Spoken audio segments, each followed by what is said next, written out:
ప్రభు నామానికే మహిమ కలుగును గాక.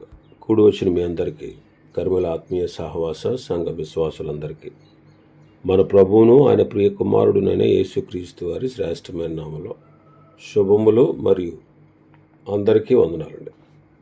యెహెజ్కేలు గ్రంథం 5వ అధ్యాయాన్ని మనం ధ్యానం చేసుకుందాం. యెహెజ్కేలు గ్రంథం 5వ అధ్యాయం. ఇందులో ముఖ్యాంశం ఏంటంటే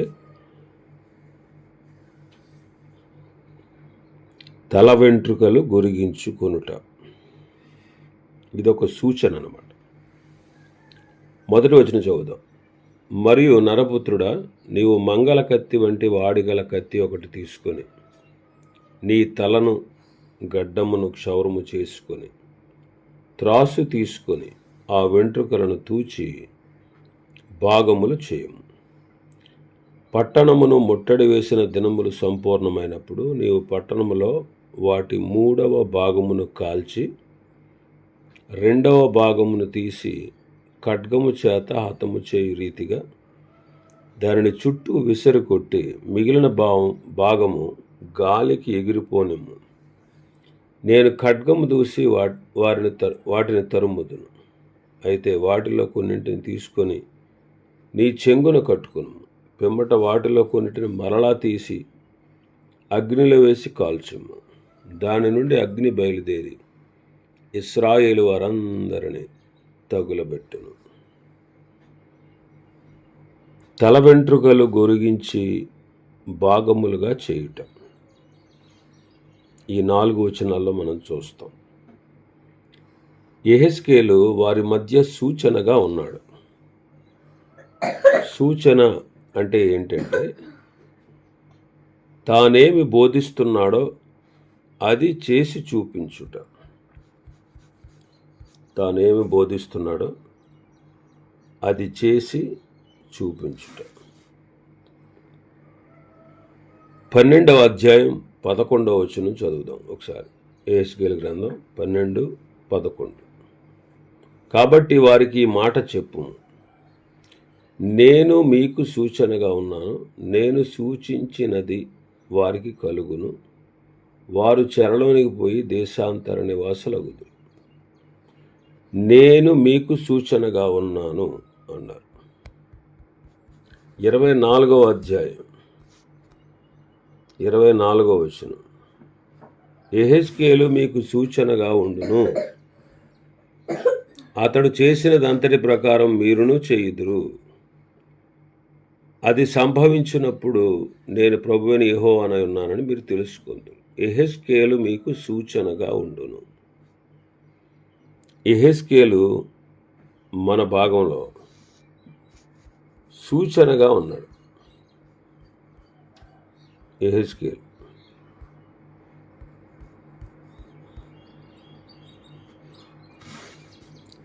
యెహెజ్కేలు యెరూషలేముకు సూచనగా ఉన్నాడు. వెంట్రుకలేమో యెరూషలేము ప్రజలకు సూచనగా ఉన్నారు. వెంట్రుకలు యెరూషలేములో ప్రజలకు సూచనగా ఉన్నారు. ఆత్మీయంగా వెంట్రుకలు మంచి లక్షణాలు చూపిస్తాయి. అవేంటో ఒకసారి చూద్దామా? వెంట్రుకలు బలాన్ని సూచిస్తాయి. న్యాయాధిపతుల గ్రంథం 16వ అధ్యాయం 17వ వచనం నుంచి. వెంట్రుకలు బలాన్ని సూచిస్తాయి. అప్పుడు తన అభిప్రాయం అంతయు ఆమెకు తెలియజేసి, నేను నా తల్లి గర్భం నుండి పుట్టినది మొదలుకొని దేవునికి నాజీరు చేయబడిన వాడనై ఉన్నాను.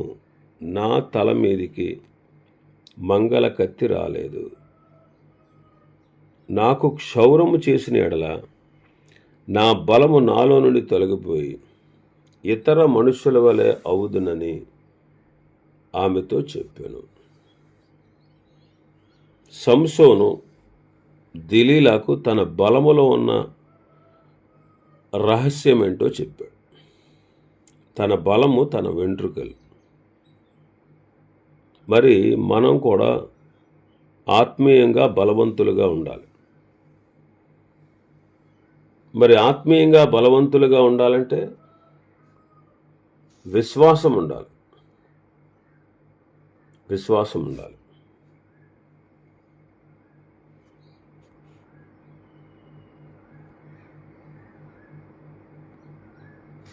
రోమాపత్రిక 4వ అధ్యాయం.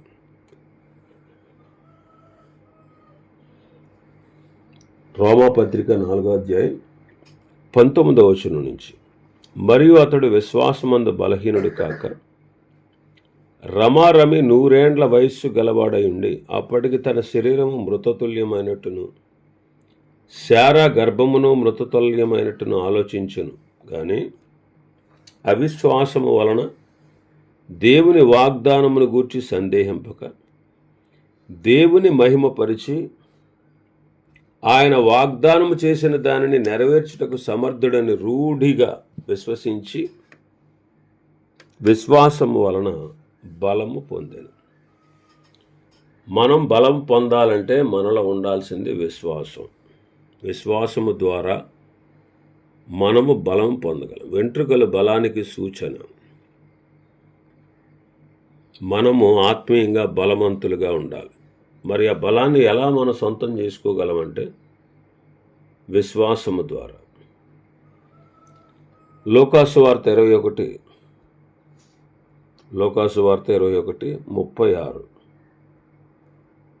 కాబట్టి మీరు జరగబో వీటి నెలను తప్పించుకొని మనుష్య కుమారుని ఎదుట నిలువబడుటకు శక్తి గల వారగునట్లు ఎల్లప్పుడూ ప్రార్థన చేయుచు మెలకువగా ఉండుడి అని చెప్పింది.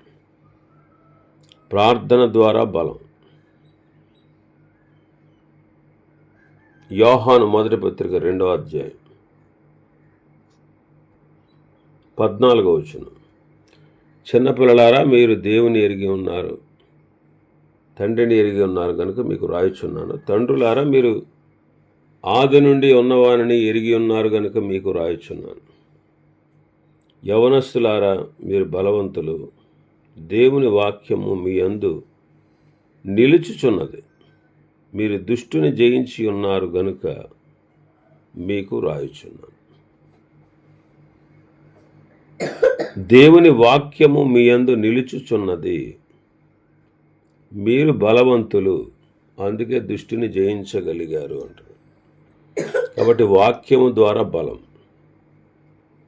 కాబట్టి విశ్వాసము ద్వారా, ప్రార్థన ద్వారా, వాక్యము ద్వారా మనము బలము కలిగి ఉండగలం. వెంట్రుకలు ప్రత్యేకతను, ప్రతిష్టతను సూచిస్తూ ఉన్నాయి. సంఖ్యాకాండం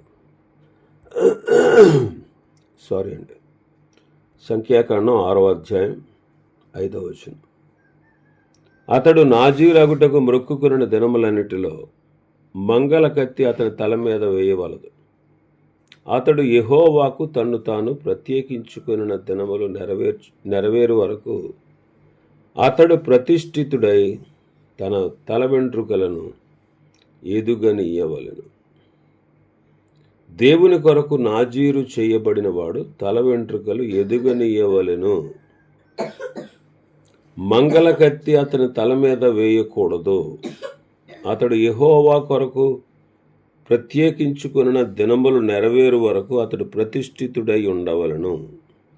ఈనాడు మనం కూడా లోకములో నుండి దేవుని కొరకు ప్రత్యేకించబడి దేవుని కొరకు జీవించువారుగా ఉండాలి. మరి దేవుని కొరకు ప్రతిష్ఠించబడిన వారు ప్రత్యేకముగా జీవించాలి. అందుకే మీరు అవిశ్వాసులతో జోడుగా ఉండొద్దు. నీతికి దుర్నీతితో ఏమి సాంగత్యం, వెలుగునకు చీకటితో ఏమి పొత్తు, క్రీస్తునకు బెలియాలతో ఏమి సంబంధం, అవిశ్వాసితో విశ్వాసికి పాలెక్కడిది, దేవుని ఆలయమునకు విగ్రహములతో ఏమి పొందిక. మనము జీవము గల దేవుని ఆలయమై ఉన్నాము. అందువలన దేవుడు ఇలాగూ సెలవిచ్చుచున్నాడు, నేను వారిలో నివసించి సంచరింతును, నేను వారి దేవుడినయుందును, వారు నా ప్రజలయుందురు. కావున మీరు ప్రత్యేకముగా ఉండుడి, వారి మధ్య నుండి బయలువెడలి ప్రత్యేకముగా ఉండండి, అపవిత్రమైన దానిని ముట్టకుడని ప్రభువు చెప్పుచున్నాడు. నేను మిమ్మల్ని చేర్చుకుందును, మీకు తండ్రినయుందును, మీరు నాకు కుమారులను కుమార్తెలునయుందురని సర్వశక్తి గల ప్రభువు చెప్పుచున్నాడు. కాబట్టి దేవుని కొరకు ప్రత్యేకించబడిన వారుగా, దేవుని కొరకు ప్రతిష్ఠింపబడిన వారుగా మనం ఉండాలి.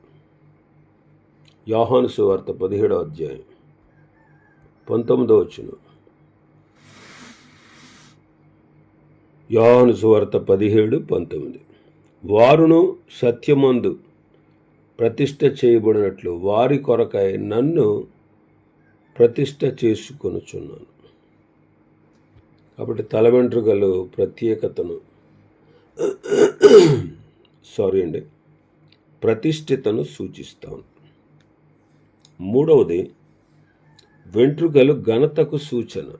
కొరింథీయులకు రాసిన మొదటి పత్రిక 11వ అధ్యాయం 15వ వచనం.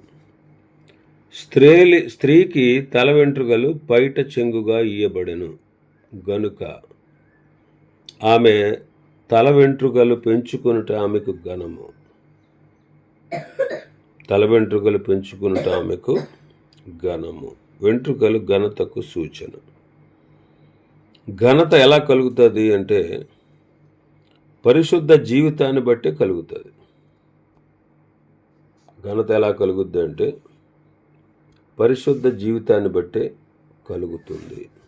మీలో ప్రతివాడు దేవుని ఎరగని అన్యజనుల వలె కామాభిలాషయందు కాక పరిశుద్ధత యందు ఘనత యందు తన ఘటమును ఎట్లు కాపాడుకొనవలెనో అది ఎరిగి ఉండుటయే దేవుని చిత్తము. కాబట్టి పరిశుద్ధ జీవితాన్ని బట్టి కలుగుతుంది. బుద్ధిని బట్టి కూడా ఘనత కలుగుతుంది. సామెతల గ్రంథం 4వ అధ్యాయం 7వ వచనం. జ్ఞానము సంపాదించుకొనుటయే జ్ఞానమునకు ముఖ్యాంశము. నీ సంపాదన అంతయు ఇచ్చి బుద్ధి సంపాదించుకును. దాన్ని గొప్ప చేసిన ఎడల అది నిన్ను హెచ్చించును. దాన్ని కౌగిలించిన ఎడల అది నీకు ఘనత తెచ్చును. అది నీ తలకు అందమైన మాలిక కట్టును, ప్రకాశమానమైన కిరీటము నీకు ధరింప చేయును. కాబట్టి జ్ఞానము బుద్ధిని బట్టియే మనకు ఘనత కలుగుతుంది. 4వదిగా మనం చూస్తే తల వెంట్రుకలు సౌందర్యమునకు సూచన. తల వెంట్రుకలు సౌందర్యానికి సూచనగా ఉన్నాయి. అబ్షాలోము అనేటువంటి దావీదు కుమారుడు, అతడు బహు సౌందర్యవంతుడు. ఇశ్రాయేలీలందరిలో అబ్షాలోము అంత సౌందర్యము గలవాడు ఒక్కడునూ లేడు. అరికాలు మొదలుకొని తల వరకు ఏ లోపము అతని యందు లేకపోయెను. అతనికి తల వెంట్రుకలు భారముగా ఉన్నందున ఏటేటా అతడు వాటిని కత్తిరించుచూ వచ్చాడు.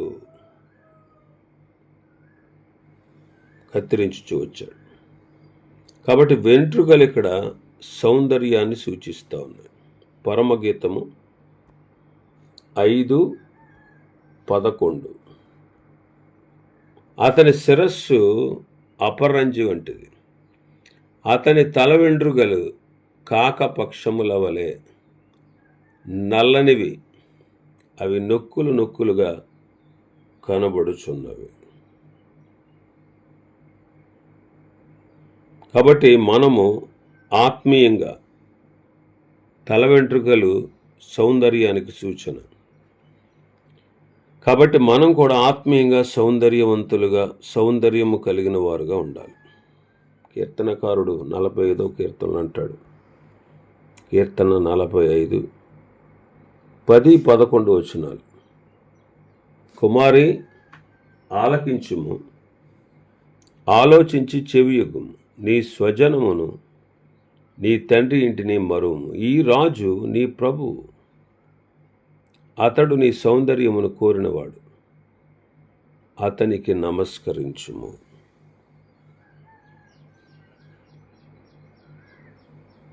సౌందర్యాన్ని కోరేవాడు మన ప్రభు.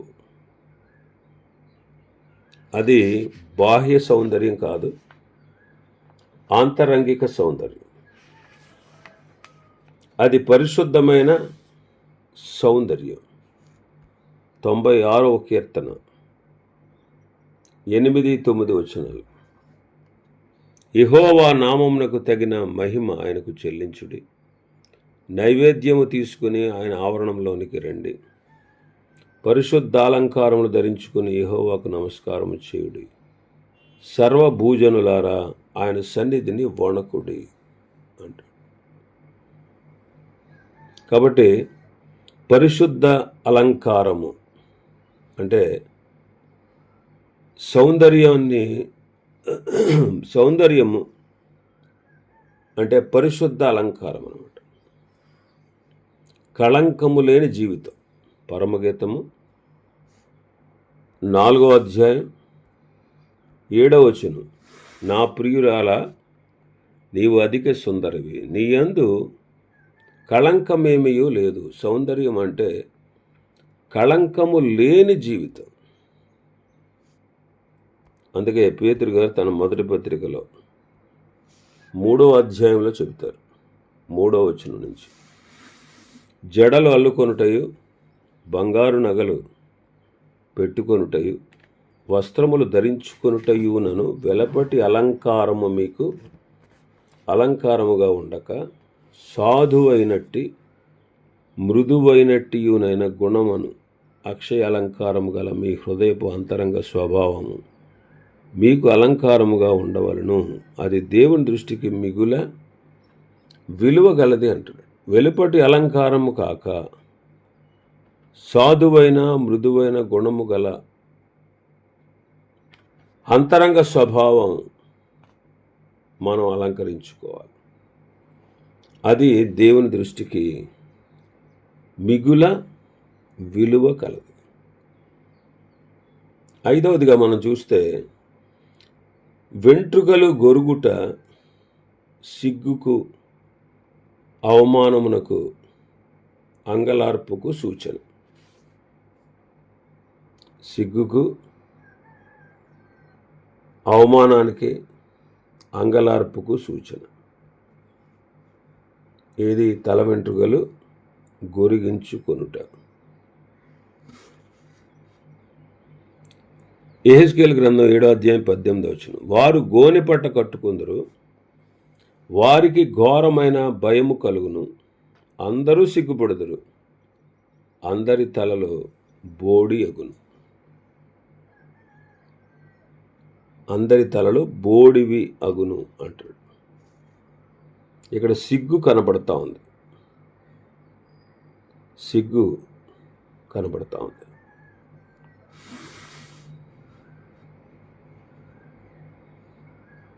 వెంట్రుకలు గొరిగించుట ద్వారా బలము, ఘనము, సౌందర్యము, ప్రత్యేకమైన జీవితాన్ని కోల్పోయి సిగ్గు, అవమానము కలిగి ఉండుటను సూచిస్తూ ఉంది.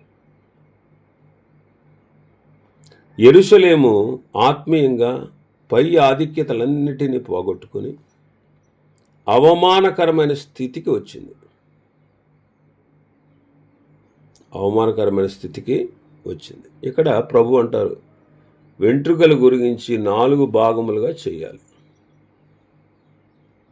యెరూషలేములో నుండి వారు తొలగించబడి 4 విధాలుగా శిక్ష అనుభవిస్తారు. కొందరు కాల్చబడతారు, మరికొందరు ఖడ్గము చేత తరమబడతారు, చెరలోనికి పోతారు, మరి కొద్దిమంది మాత్రమే మిగల్చబడిన వారిలో కూడా కొంతమంది కాల్చబడుటను ఈ సూచన సూచిస్తూ ఉంది. ఈ సూచన సూచిస్తూ ఉంది. కాబట్టి తల వెంట్రుకలు బలానికి, ప్రత్యేకతకు, ప్రతిష్ఠితకు, ఘనతకు, సౌందర్యానికి సూచనగా ఉన్నాయి. కాబట్టి మనం కూడా ప్రభువునందు బలవంతులుగా ఉండాలి. ప్రభు కొరకు ప్రత్యేకించబడిన వారుగా ఉండాలి. ప్రభు కొరకు ప్రతిష్ఠించబడిన వారుగా ఉండాలి. దేవునికి ఘనత తేవాలి. ఆత్మీయ సౌందర్యాన్ని ఆయన ఎదుట మనం ప్రదర్శింపచేయాలి. గొరిగించుకొనుట అనేది సిగ్గు, అవమానము, అంగలార్పుకు సూచనగా ఉంది. ఇంకా మరికొన్ని విషయాలు ఈ అధ్యాయంలో ఉన్నాయి. ప్రభు చిత్తమైతే రేపటి దినం వాటిని మనం ధ్యానం చేసుకుందాం. దేవుడు ఈ వర్తమాన వాక్యాన్ని మన వినికిడిలో ఆశీర్వదించును గాక. ఆమేన్.